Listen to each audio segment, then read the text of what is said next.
What's going on, guys? Milsurp Man here again today. I've got a very special video today. No Milsurp unboxing or no review, but I just wanted to explain the main reason why I love World War II history and collect Militaria now. As you can see, I've got a few items laid out in front of me, and those items belong to my World War II veteran friend. That was a friend of mine since I was a young boy.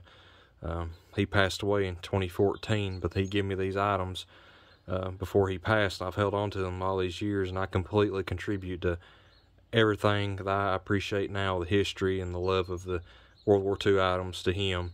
I would sit in church and listen to all his stories after services of him being overseas and spending time in the hospital in Italy.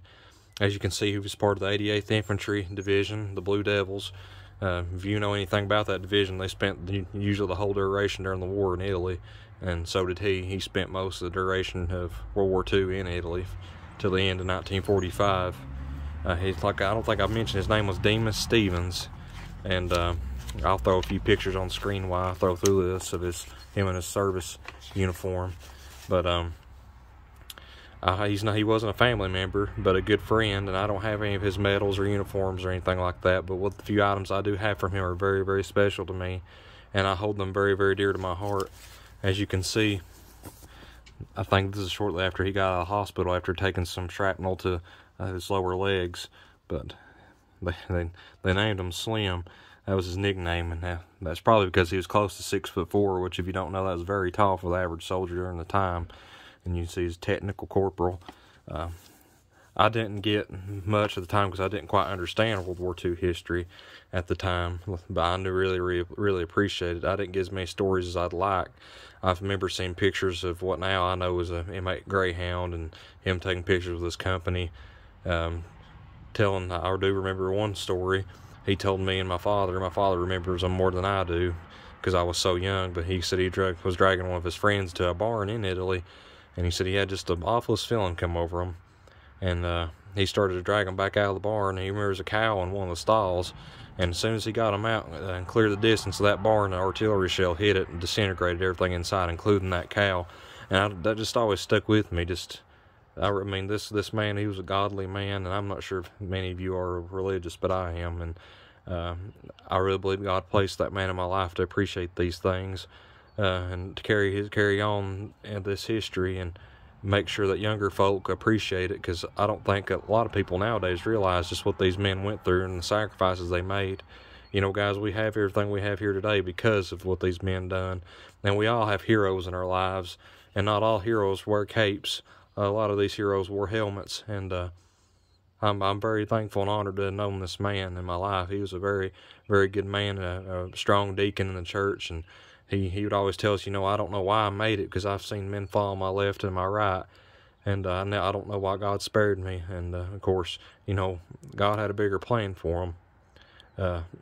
He had a bigger plan, and he carried on his mission in life, and he was a blessing to us all.